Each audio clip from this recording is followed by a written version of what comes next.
سب سے پہلے یہ دو ویڈیو دیکھیں۔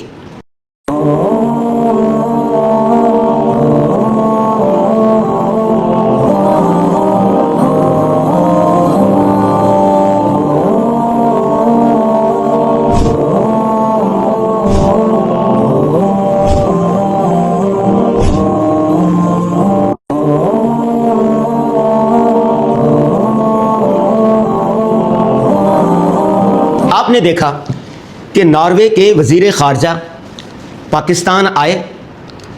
عام فلائٹ میں آئے، اپنا سامان خود اٹھایا ہوا ہے، ان کے ساتھ ان کا کوئی ملازم نہیں ہے، اور آئے بھی کس بڑے مقصد کے لیے ہے کہ پاکستان میں پیٹرولیم، تیل، گیس کے جو ذخائر ہے ان کو نکالنے کے لیے پاکستان کے ساتھ، اسٹیٹ کے ساتھ معاہدہ کرنے کے لیے آئے ہیں۔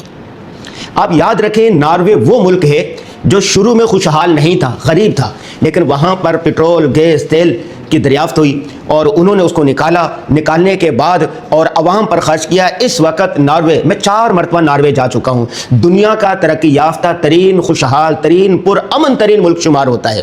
ناروے کی جو معیشت ہے 2 چیزوں پر کھڑی ہوئی ہے، ایک تیل پر، نمبر 2 سیاحت اس وقت پوری انڈسٹری بن چکی ہے، اور ناروے نے اپنے سیاحوں کو امن فراہم کیا ہے، سہولیات فراہم کی ہے۔ فلاحی ریاست اس طرح ہے وہ کہ اگر کوئی بھی آدمی وہاں چلے جاتا اس کے پاس روزگار نہیں ہے تو ناروے حکومت ان کو روزگار فراہم کرے گی۔ کوئی آدمی وہاں پر بھوکا نہیں رہ سکتا، کوئی آدمی بغیر تعلیم کے نہیں رہ سکتا، صحت سب کے لیے فری ہے،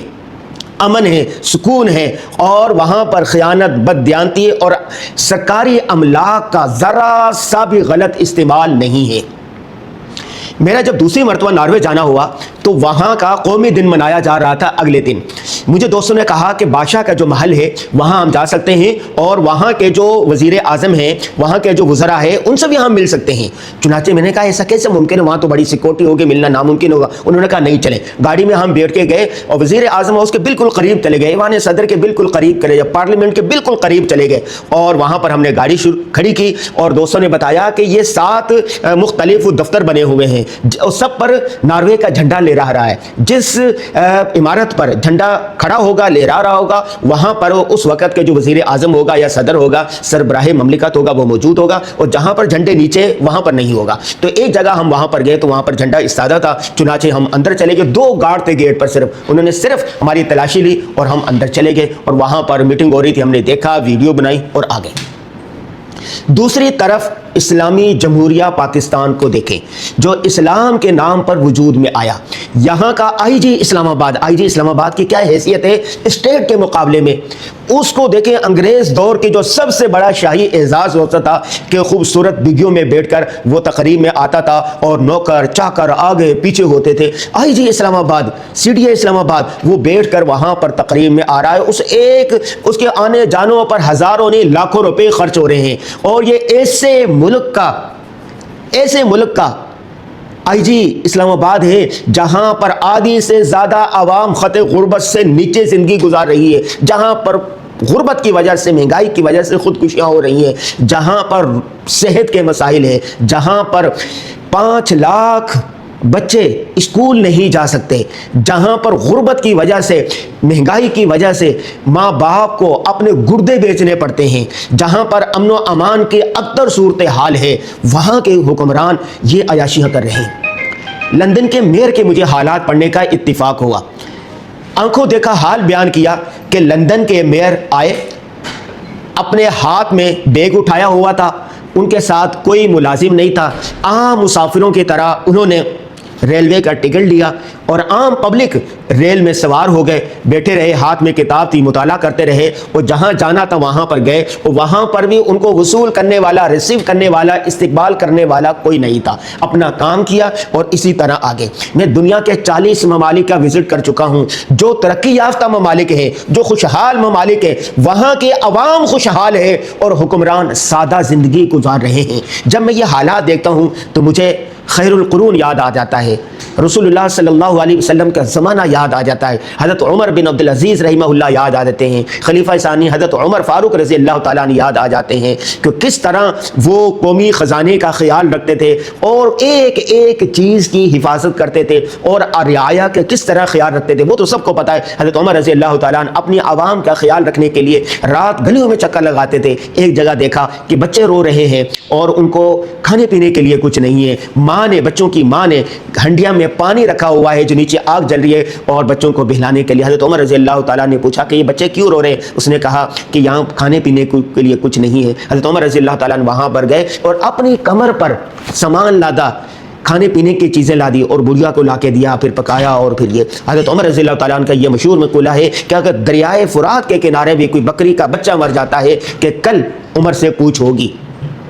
دوسری طرف یہ ہمارے حالات ہیں، ایوان صدر کے لیے، ایوان صدر کی تزئین کے لیے، باغیچے کے لیے 5-5 کروڑ روپے مقرر کیے جاتے ہیں، وزیر اعظم ہاؤس کے لیے 80 کروڑ مقرر کیے جاتے ہیں۔ ایک آدمی ہمارا یہاں حکمرانوں میں سے کوئی ایک مہمان مالک جب وزیر خارجہ تھے تو یہ سعودی عرب امداد لینے کے لیے گئے اور الگ اسپیشل طیارہ کروا کے گئے۔ وہاں شاہی حکمران نے کہا کہ آپ ہم سے امداد لینے کے لیے آئے ہیں، ہم سے بھیک لینے کے لیے آئے ہیں اور پورا طیارہ کروا کر آئے، اس پر کتنے اخراجات آئے ہوں گے۔ وہ جو بڑے بڑے بادشاہ ہیں وہ بھی سر پکڑ کے بیٹھ جاتے ہیں، لیکن ہمارے حکمرانوں کے اللہ تللے دیکھیں، کرو فر دیکھیں اور قومی خزانے کا بے دریغ استعمال دیکھیں۔ ابھی میں پڑھ رہا تھا کہ بھارت کے سابق وزیر اعظم منموہن سنگھ کی بیٹی اپنی سہیلی کو کہتی ہے، اس کی سہیلی نے اس کو فون کیا کہ مجھے امتحان کے فلاں نوٹس جو ہے فیکس کر دیں، تو منموہن سنگھ کی بیٹی نے کہا کہ ہمارے گھر کے اندر جو فیکس لگا ہوا ہے وہ حکومت کا ہے،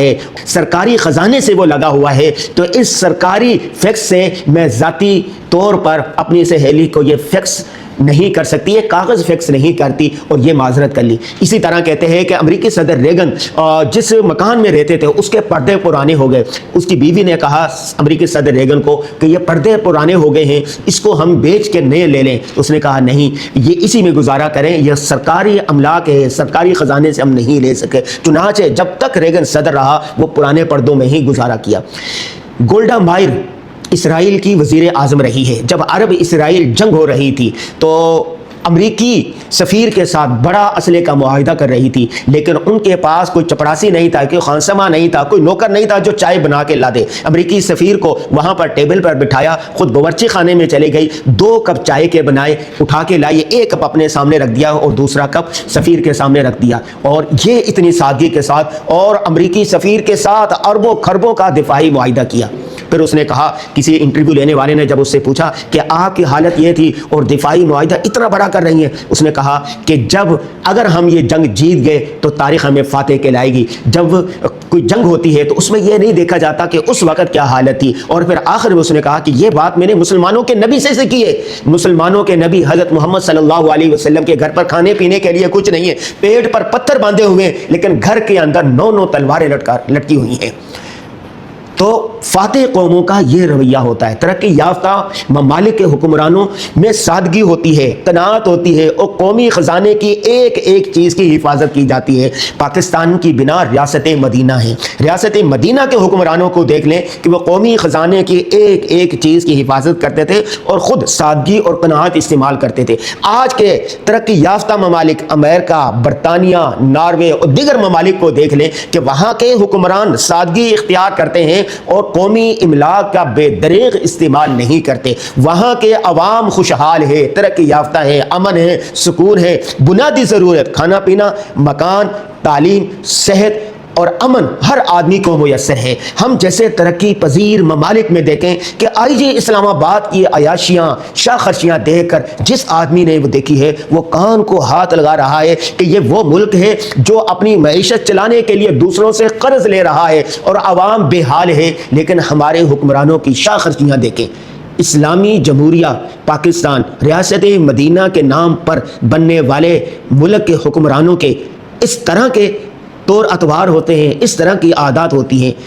آپ کو اللہ نے اگر کوئی عہدہ دیا ہے، کوئی مناصب دیا ہے، تو سادگی اختیار کریں۔ سادگی ہمیشہ اوپر سے شروع ہوتی ہے، جیسے حکمران کرتے ہیں، بڑے کرتے ہیں، ویسے اس کے نیچے ادارے کرتے ہیں، افراد کرتے ہیں اور قوم کرتی ہے۔ اگر ہم چاہتے ہیں کہ ہمارے عوام خوشحال ہو، ہمارے گھر والے خوشحال ہو، ہمارا ادارہ ترقی کرے، تو پھر بڑوں کو، حکمرانوں کو، سربراہوں کو سادگی کو فروغ دینا ہوگا، امانت دیانت کا خیال رکھنا ہوگا، قومی املاک کے بے دریغ استعمال سے توبہ کرنی ہوگی۔